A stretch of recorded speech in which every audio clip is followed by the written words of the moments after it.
Sir, before I say even one word about the incidents in the last 1 month which have happened or the discussions we have, and we have lots to say about it, but let me make one message loud and clear, and that's not for anybody in this house. I must tell our friends in Pakistan, straight talk. Please do not meddle in our internal affairs. Please do not shed crocodile tears. Please do not pretend you have any love for the people of Kashmir. Please do not give my country any bogus lectures on pluralism and democracy. Please do not give us bhashan from your generals, your politicians and your establishment. Because my family knows Pakistan and my family knows India. Because in 1947, when my grandfather worked in Kolkata and his younger brother worked close to Kolkata. So the two brothers were in Kolkata and one brother was in Lahore and he chose to stay in Lahore. That's one side of the family and 2/3 of the family are here, the O'Briens. Today, in spite of all our differences, in spite of all the problems which we face today, we are still the O'Briens of India. We can eat what we want, we can pray wherever we want to, we can walk the streets freely. But the O'Briens of Pakistan don't exist anymore. This is a fact, sir. Yes, there are differences, and in the last 2 years there have been very serious issues. And sometimes there is not only the words which will solve these issues. I wanted to start with the history and then come to the present, but I think I will start with the present and then go backwards in time. So let me start with yesterday, sir, and this is in Trinamool Congress when it comes to matters of foreign policy as our own policy. We are always, whether it's the past, in the last 18 years we've been a party, we've always been with the government, in the sense we're always with the country. In that sense, so this is not about winning any political points. But yesterday, sir, it was said by the Honorable Prime Minister that if those boys and girls had books in their hands, or laptops in their hands, or cricket bats in their hands, it would have been better than stones. So that statement also concerns me. Because my concern is that if even those young boys had laptops, or books, or cricket bats, they would have still thrown it at where they want to throw it. This is the matter of concern, sir. So we need to understand this situation better. And I'll say this, sir. It's one thing when you're sitting in opposition and then you want to play Rambo. And it's another thing when you come here in government. When you come here in government and you have to have the peace and the serenity to be in government. And a lot of the history which I wanted to say, actually Ram Gopal ji, the professor, has said before. But I will not go into the history, but Ram Gopal ji, whatever you said on the history, I am completely on the same page as you as to what you said about whose role, and I don't want to mention too many names here because people get touchy when you mention names. Sir, because this is a human tragedy, sir. This is a tragedy of common people. Who would know Zora Farooq? She's 5 years old, sir. And in fact, she gave what she said in Urdu, which got translated to English, and she said, we don't burn firecrackers at home, but they now burn firecrackers. This was said by a 5-year-old girl, sir. Sir, that reminds me, the nationalist, who is a nationalist and who is a patriot? The nationalist loves his country, the patriot loves the people of this country.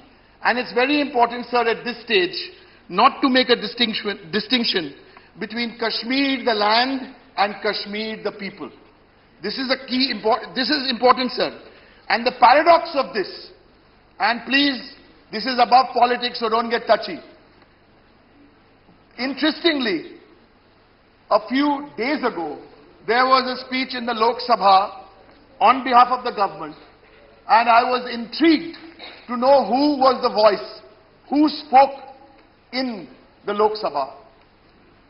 Because his views on Kashmir 20-25 years ago and today may be a very nice view. It's a good view, and it is often criticized as being a view because he is a Muslim.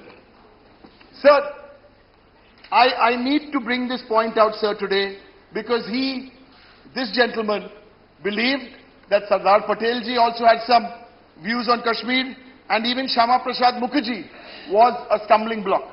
Sir, I welcome the person the BJP chose to speak that day in Parliament.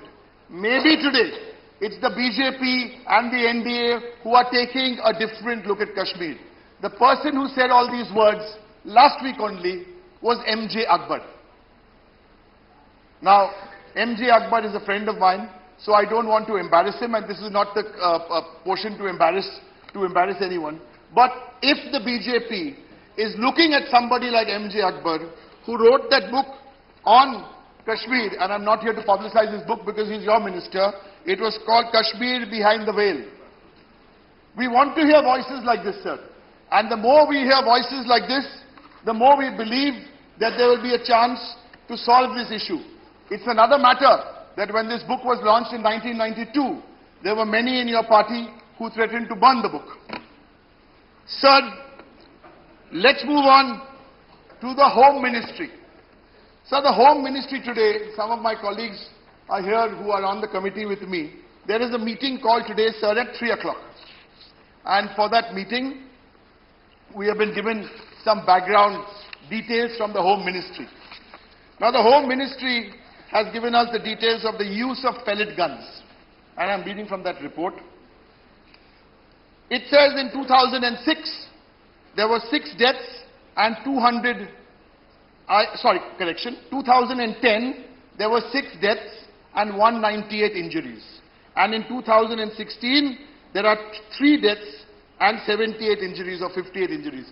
Sir, we have to go beyond these statistics. Otherwise, for the last 70 years, we've gone this way and that way. We need to go beyond these statistics because the more and more I'm looking at this, there are other examples of this happened in 2008 and 9. That was the number, and now the number is less. So we have to come out of this mentality, because unless we come out of this mentality, we will continue to... So the government, sir, it's almost like saying there are few injuries now, so we have committed a smaller sin. Sir, it's much beyond that, sir. It's much beyond that.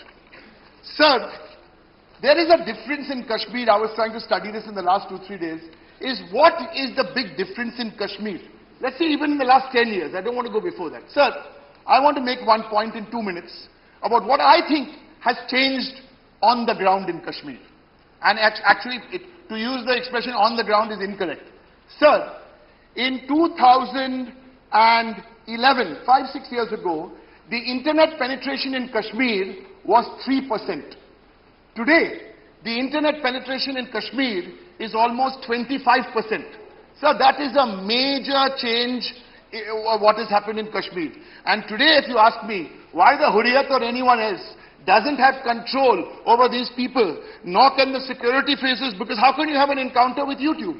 You can't. The opinion is being made on the internet. So, Mr. Home Minister, sir, what saddens me also is you tweet out on July the 9th, quote, good tweet, I appeal to the people of Jammu and Kashmir to remain calm and maintain peace. Center is working with the state government. Excellent. But the problem is that when this tweet went out, the internet itself was blocked. So it's a tough call. But the second most, in fact, in Kashmir, the internet has been blocked about 13-14 times. And I understand if you think sometimes, but that's not you're not going to get young people on your side if you keep blocking the internet. The only other state which has blocked it close to 10 times in the last 2-3 years, 9 times, that's in the Western Indian state. You said it. So I'm also saying it, sir, because it's a fact. Sir, so India is non-negotiable. Sir, the Indian is also non-negotiable. So Kashmir is also non-negotiable, sir. But the Kashmiri and her welfare also have to be, sir, non-negotiable. Sir, I'm coming to the issue which actually started all this, Buranwani. Now, Burhan Wani is the same issue. I'm going back to the internet. Because Burhan Wani is more dangerous on, or was, thankfully, was more dangerous on the internet than he was on the streets. I believe Burhan Wani is more dangerous in his grave than he was in his living room. And Burhan Wani may be more dangerous dead than he was alive. So, sir, this is the changing situation, sir, in Kashmir. And the way these pellets, that's why I'm saying I'm not going into those home ministry numbers, and we must restrain ourselves. And we are a young party of 18 years old party. So when we are telling the Congress and the BJP, the national parties, you know, to do this, we are saying this with all humility. Sir, so this needs to be done. Because those pellets, sir, those pellets, you've asked, I want to make a specific recommendation to the Home Minister. Those pellets, sir, you have said there are 4 or 5 different kinds of pellets, and I don't want to make this into a pellet discussion. You have asked for 2 months for that expert committee. 2 months is a long time. It's like 32 days for this. There's enough technology. Why 2 months, sir? Make it 2 days, make it 1 week, and let's have that expert committee come, because those pellets are hurting, sir.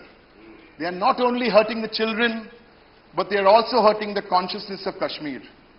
I've never tried this before, but I'll try it only once, because these pellets, I do believe, are hurting the children and also the consciousness. So I'll end, sir, with an Urdu couplet. एक दो जगह नहीं, सारा बदन है चलनी. एक दो जगह नहीं, सारा बदन है चलनी. दर्द बेचारा परेशान है, किधर से उठे. Thank you, sir. Okay. Thank you, Mr. Derek O'Brien.